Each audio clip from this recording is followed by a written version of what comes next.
Шәрбан Батталов атындағы Тірек мектебі 7-ші сынып оқушылары Ыбырай Алтынсаринның бір уыс мақта әңгімесі.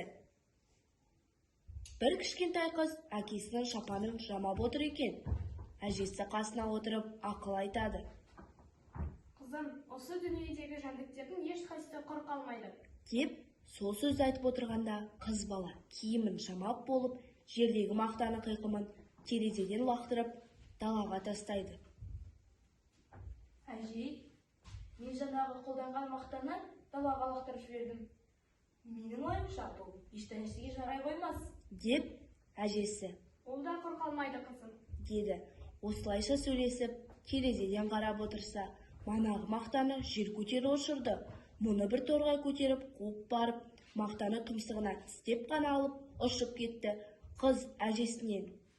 Әжей, жаңағы мен лақтырған мақта бар емес пе? Соны бір торғай тұмсығына іліп алып кетті. Оны не істейді екен? Деп сұрады. Әжесі айтты. Ол торғай үйшігіне апарып балапандарына шымық етеді.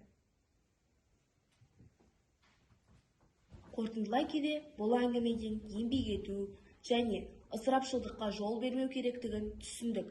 Дүниедегі жаратылған жанды, жансыздардың ешқайсысында керексіз болып, жерде қалатыны болмайды. Мысалы, мата қалдықтарынан көрпе құрауға болады. Адал еңбектің нәтижесі адамды қуанышқа бөлейді.